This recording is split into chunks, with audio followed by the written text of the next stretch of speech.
Hello दोस्तों, स्वागत है आप सभी का आपका चैनल बेसिक नॉलेज में। दोस्तों आज का वीडियो क्लास 9 के विद्यार्थी बहुत ही महत्वपूर्ण होने वाला है। जी हाँ दोस्तों, कि इसमें लोग देखने वाले आप लोग झारखंड बोर्ड में शनिवार को जो साइंस का वीकली टेस्ट होने वाला है उसके लिए बहुत ही महत्वपूर्ण क्वेश्चंस। और ये सारे क्वेश्चंस तो ऐसा नहीं कि सिर्फ वीकली टेस्ट के लिए काम आएगा, आप लोग जब बोर्ड एग्जाम दीजिएगा उसमें भी ऐसे ही क्वेश्चन देखने को मिलेंगे, तो एक भी क्वेश्चन मिस नहीं कीजिएगा। और आप लोग कमेंट में जरूर बोलिएगा जितना सारे क्वेश्चन बोले उसमें से आप लोग को कितना पता था और कितना का आंसर नहीं पता था। ठीक है, तो चलिए दोस्तों वीडियो को शुरू करते हैं। बहुत महत्वपूर्ण क्वेश्चन है, देख लेना। आप लोग जो शनिवार को एग्जाम होने वाला है उसमें काफी हेल्प करेगा। और साथ में बोर्ड एग्जाम का तैयारी करो 9th का जो 2024 में देने वाले हो, उसमें तो यार ये एकदम क्या कहते हैं रामबाण साबित होगा। चलिए इस वीडियो को शुरू करते हैं। तो दोस्तों सबसे पहला सवाल हम लोग देखें उससे पहले जो भी आप लोग चैनल पर पहली बार आए हो इसी प्रकार के वीडियो देखने के लिए आप लोग चैनल को सब्सक्राइब जरूर कर लीजिएगा, ठीक है, क्योंकि आप लोग भूल जाते हो बहुत कोई विद्यार्थी। तो चलिए इस वीडियो को देखते हैं क्या क्या सवाल है इसमें। सबसे पहला सवाल, यदि किसी वस्तु का विस्थापन शून्य है तो उस वस्तु द्वारा तय की गई दूरी होगी। देखिए सबसे पहले विस्थापन में और दूरी में अंतर समझ लीजिए।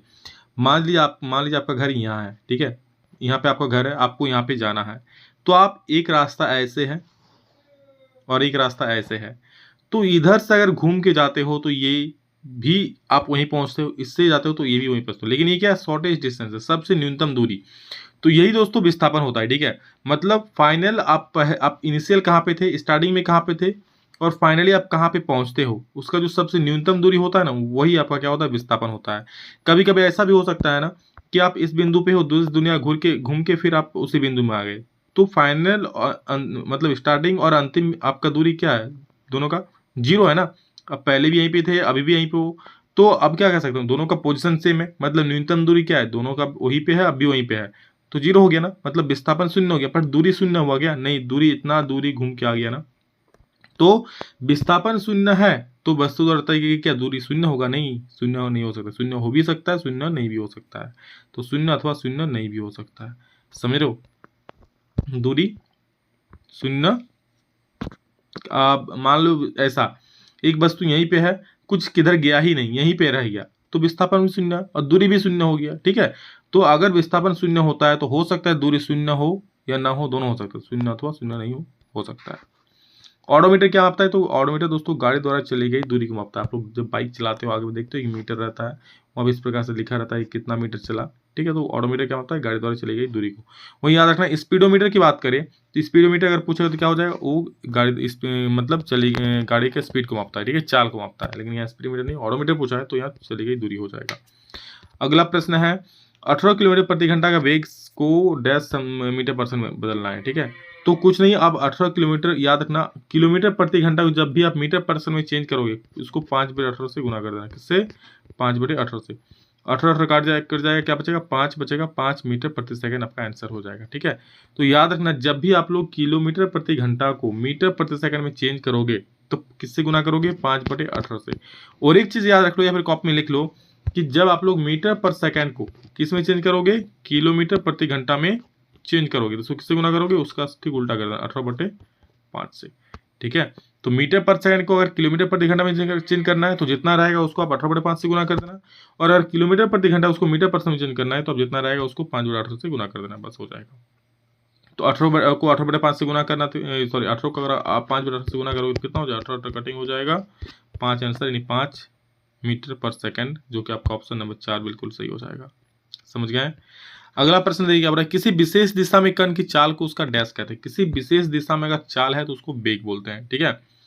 चाल है वस्तु का, कोई वस्तु चल रहा है, ठीक है, चाल है उसका, लेकिन अगर विशेष दिशा में बोल रहा है, जहां भी दिशा ऐड हो जाएगा तो क्या हो जाएगा, वेग हो जाएगा।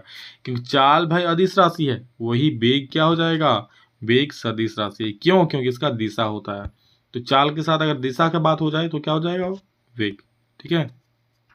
अगला प्रश्न है न्यूटन किसका मात्रक है, तो बहुत महत्वपूर्ण सवाल है। बल का मात्रक, न्यूटन नामक ये वैज्ञानिक थे जिन्होंने बल का परिभाषित किया, ठीक है, गति का पहला दूसरा तीसरा नियम दिया, ठीक है।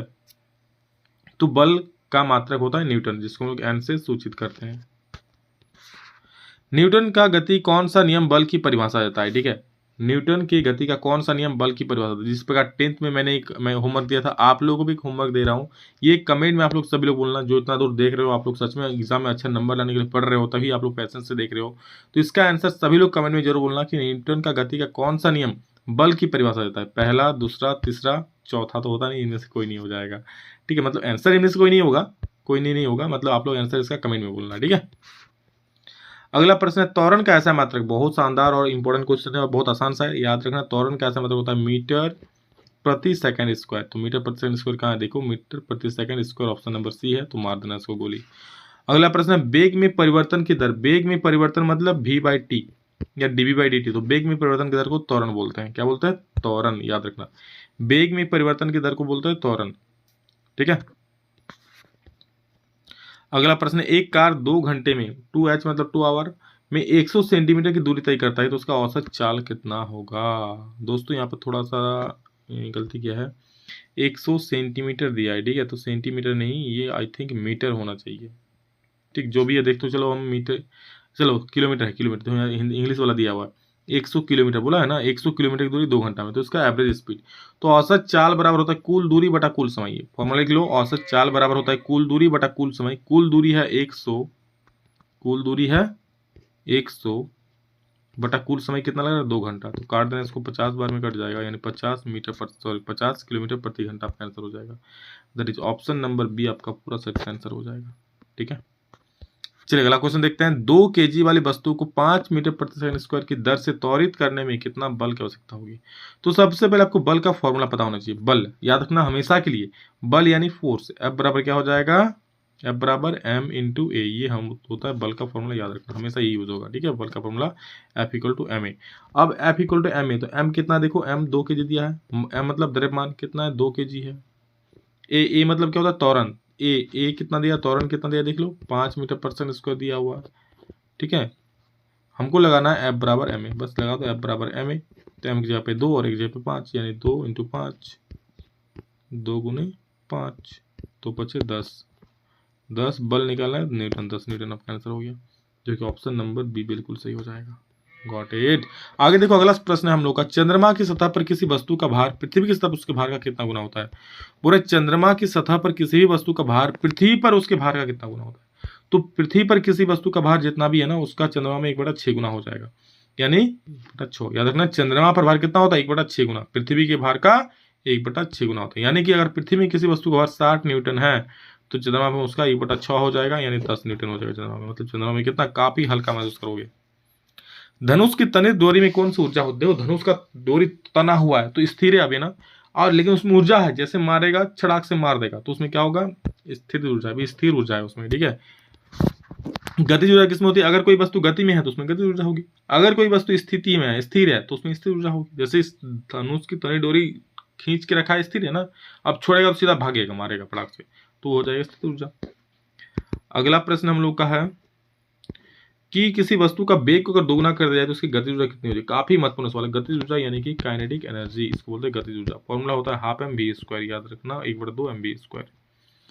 तो क्या होता है, किसी वस्तु का वेग को अगर दोगुना कर दे रहे हैं, वेग क्या है देखो, m का m, और वेग को हम 2v कर दे रहे हैं, इसका दोगुना मतलब इसका स्क्वायर, 2v का स्क्वायर है, तो क्या हो जाएगा ½ m और 2 का स्क्वायर 4v² हो जाएगा ना। तो 1/2 m तो है ही पहले से, और 2v का स्क्वायर 4v² हो जाएगा। अच्छा 4 एक्स्ट्रा है, उसको बाहर निकाल दो, 4 गुने अंदर में फिर वही हो जाएगा 1/2 mv², ठीक है। तो ये तो हमारा गति ऊर्जा हो गया, कितना गुना हो गया देखो, 4 गुना हो गया। 4 गुना ऑप्शन में कहीं पर है, 4 टाइम्स, यानी 4 गुनी होगी, ठीक है।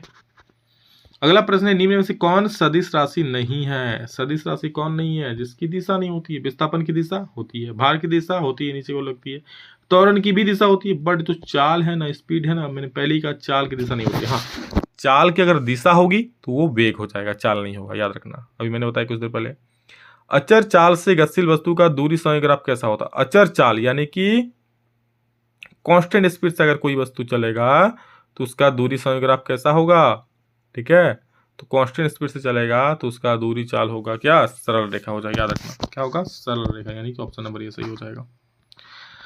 ऑडोमीटर क्या मापता है, अभी कुछ देर पहले बताया, चली गई दूरी को मापता है। न्यूटन किसका मात्रक है, बता दिया, बल का मात्रक है। चलिए रिवाइज भी हो गया आप लोग का, और क्या, ठीक है।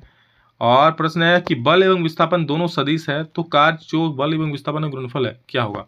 मतलब वर्क बराबर होता है बल गुने विस्थापन F vector cross S vector. Vector मतलब ये दोस्तों अभी आप लोग नहीं पढ़ना है, 11 में पढ़ना है, ये आप लोग होता है मतलब ये सदिश राशि है। तो बोल रहा है F इंटू S, ये दोनों क्या है, सदिश राशि है। तो वर्क क्या होगा, वर्क दोस्तों याद रखना अदिश राशि होता है। क्या होता है, अदिश राशि होता है। कार्य की कोई दिशा नहीं होती है। 36 किलोमीटर प्रति घंटा की चाल से चल रही 1 सेकंड में कितनी दूरी तय करेगी। दूरी बराबर होता है चाल गुने समय। चाल कितना है, 36 किलोमीटर प्रति घंटा, समय कितना है 1 सेकंड। याद रखना 36 किलोमीटर प्रति घंटा है, इसको यहाँ पर देखो सेकंड है ना, तो इसको मीटर पर सेकंड में चेंज करो, मतलब 5/18 से गुना कर देना, बस हो जाएगा मीटर पर सेकंड। 18 दूनी 36, 5 दूनी 10, यानी हमारा 10 आ गया। क्या आ गया 10। अब हम लोग क्या करेंगे, दूरी बराबर चाल गुना समय, चाल कितना 10 मीटर पर सेकंड आ गया, इंटू समय कितना 1, मतलब 10 इंटू 10, 10 इंटू 1 10 हो गया, 10 मीटर आपका दूरी हो गया। ठीक है, तो ये था दोस्तों कुछ महत्वपूर्ण प्रश्न आप लोग एग्जाम के लिए काफ़ी ज़्यादा, और इसमें आप लोग ऐसे क्वेश्चन जरूर आप लोग देखने को मिलेंगे। तो सभी को शेयर कर देना नेक्स्ट वीडियो देखने के लिए, और सब्सक्राइब जरूर कर देना, इसी प्रकार वीडियो बनाने में मुझे मोटिवेशन मिले। ठीक है, चलो, so love you all, thank you all of you. फिर नेक्स्ट में जल्द मिलेंगे, तो चलिए जय हिंद।